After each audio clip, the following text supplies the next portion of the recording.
اب آپ حساب لگاتے جائیے خدا جانے کتنی اور مخلوق ہے جس کے لیے وہ بارش رحمت، کیونکہ جس چیز کی ضرورت تھی اس مخلوق کو وہ چیز مل گئی تو اس چیز کا ملنا رحمت۔ تو اس وقت ہمیں ضرورت تھی ایک ایسے استاد کی، ایک ایسے معلم کی جو ہمیں یہ بتائے سوال کا جواب کیا ہے۔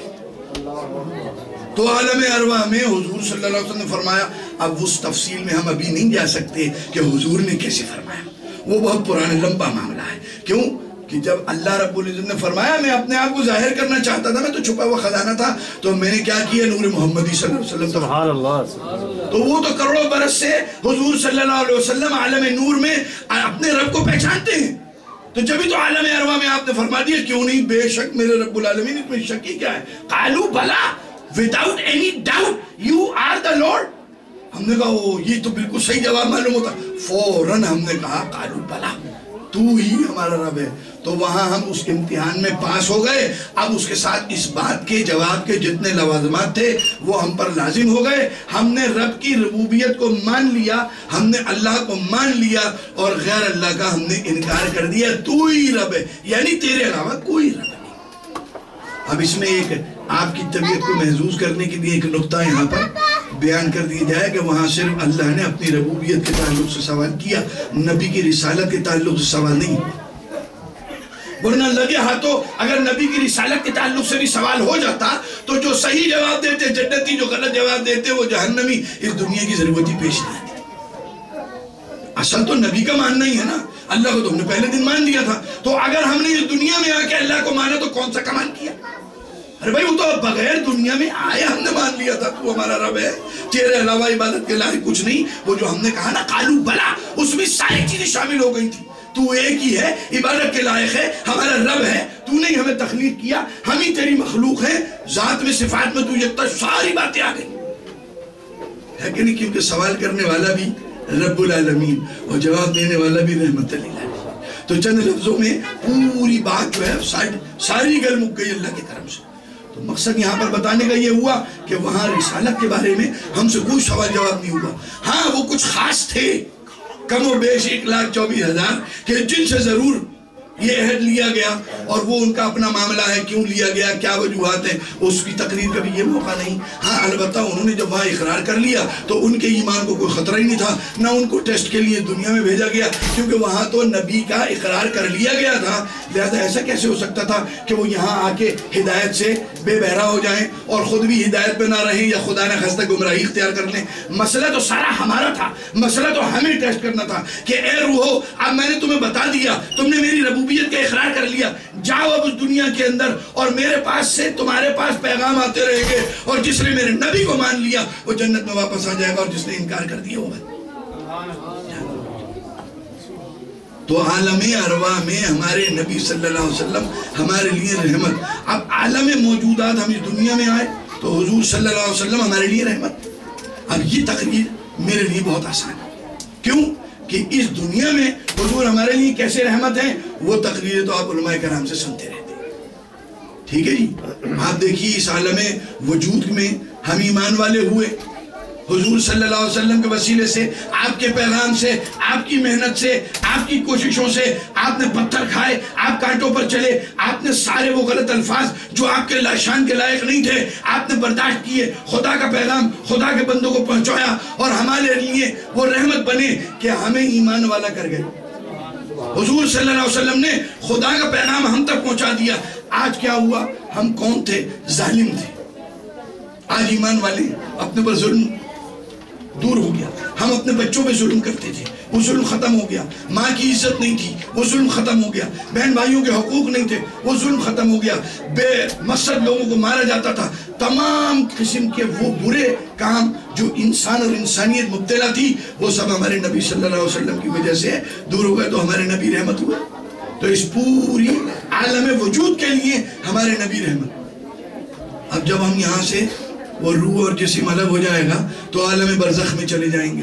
اب ہمارے نبی عالم برزخ کے لیے بھی رحمت، اس لیے کیوں کہ ہماری کامیابی اور ناکامی حضور صلی اللہ علیہ وسلم کی پہچان سے ہوگی۔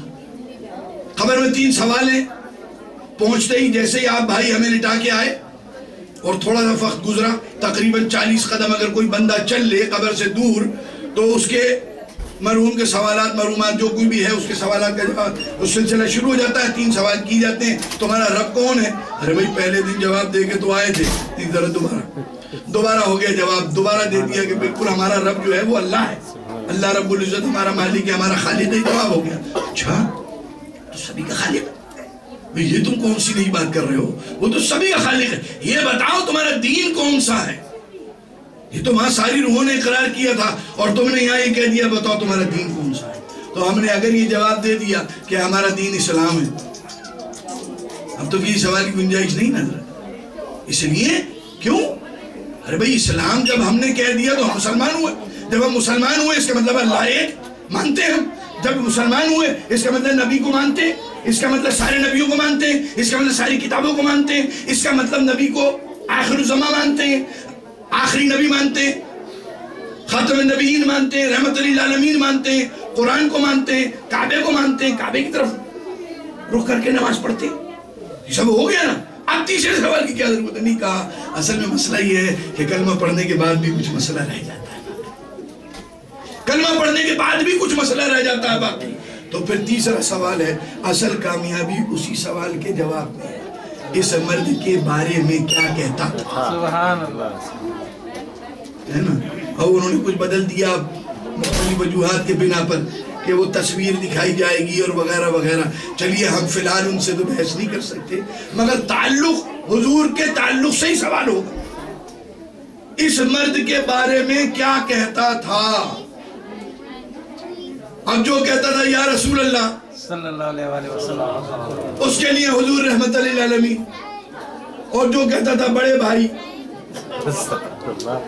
اس کے لیے رحمت للعالمین نہیں, کہ وہاں یہ جواب نہیں چلے گا. وہاں تو ایک ہی جواب چلے گا یا رسول اللہ صلی اللہ علیہ وسلم, الصلاۃ والسلام علیکہ یا رسول اللہ صلی اللہ علیہ وسلم, خاتم النبیین ہیں, آپ اللہ کے پیارے نبی ہیں, ہمارے دلوں کی کائنات کی جان ہے, ہمارے دلوں کا سرور ہے.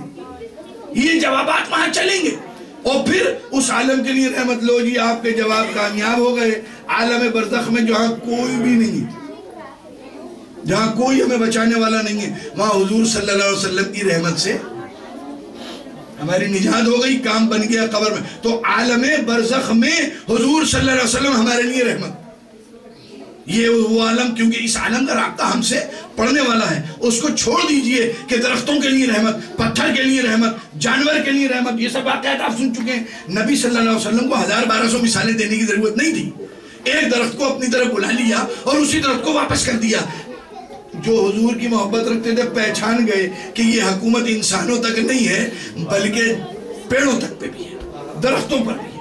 اور کلمہ بھی اپنے ہاتھ میں نہیں, کنکری بھی اپنے ہاتھ میں نہیں, کنکری بھی کسی کافر کے ہاتھ میں, اور وہ تیرے ہاتھ میں ہوتے ہوئے کلمہ میرا پڑھے گی. ہاتھ میں تیرے ہے مگر کلمہ میرا پڑھے گی. وہ خود بتائے گی کنکری میں کیا ہوں, میں تھوڑی بتاؤں گا تیرے ہاتھ میں کیا ہے, بلکہ جو کچھ بھی تیرے ہاتھ میں ہے وہ بتائے گا میں کون ہوں. کیونکہ جب وہ گواہی دے گا تیرے سارے مسئلے حل ہو جائیں گے, تیرے بات سمجھ میں آ جائے گی, چاہے ہدایت تیرے نصیب میں ہو یا نہ ہو. تو پتہ چلا کہ حضور صلی اللہ علیہ وسلم, اسی طریقے سے آپ نے علماء کرام جو سنا کہ اونٹ آیا اور آپ سے شکایت کی, یا رسول اللہ میرا مالک مجھ پر جبر کرتا ہے, کھانے کو پورا نہیں دیتا. حضور صلی اللہ علیہ وسلم نے اس کے مالک کو بلایا اور جو کوئی بھی معاملہ تھا وہ سب آپ سن چکے ہیں. اب دوسرا جانور ہے, آپ تشریف لے جاتے ہیں. جب آپ ہجرت فرما رہے ہیں تو راستے میں ایک بوڑھی کے گھر کے اوپر آپ نے قیام فرمایا اور کہا اے بوڑھی عورت تیرے پاس کچھ کھانے کو ہے؟ کہا اے مہمان ہمارے پاس گھر میں کچھ بھی اپنے کھانے کے لیے نہیں ہے, تو مہمان کے لیے کیا ہوگا؟ آپ نے فرمایا کہ اجازت ہو تو تیری بکری کا دودھ ہم نکال لیں. وہ مسکرائی, کہنے لگی کہ یہ بکری تو خود بیمار ہے, اس کے تھن تو سوکھے پڑے ہیں, ہمارے لیے اس کے تھنوں میں کچھ نہیں ہے, آپ کے لیے کیا؟ کہا نہیں تو اجازت فرما, میرا میاں جو ہے وہ شہر گیا ہے کچھ روٹی پانی لانے کے لیے, کہ ہم دو بوڑھے لوگ ہیں, ہمارے پاس کچھ بھی کھانے کو نہیں. حضور نے فرمایا بس تو اجازت دے کہ ہم اس کا دودھ نکال لیں. کہا اجازت ہے میری طرف سے, میری طرف سے اجازت ہے, کیونکہ اس میں کچھ ہے ہی نہیں. تو اب ایسے اجازت نہ دینا یہ تو بہت بیوقوفی والی بات ہے. ارے کوئی قیمتی چیز ہوتی تو میں سوچتی بھی اجازت دوں یا نہیں دوں, تم ہو کون, اس کے بدلے میں مجھے کیا دو گے. یہاں تو سوال جواب کی گنجائش ہی نہیں, اس میں کچھ ہے ہی نہیں, تمہیں جو کرنا ہے کرو. حضور صلی اللہ علیہ وسلم جانوروں کے لیے بھی رہے.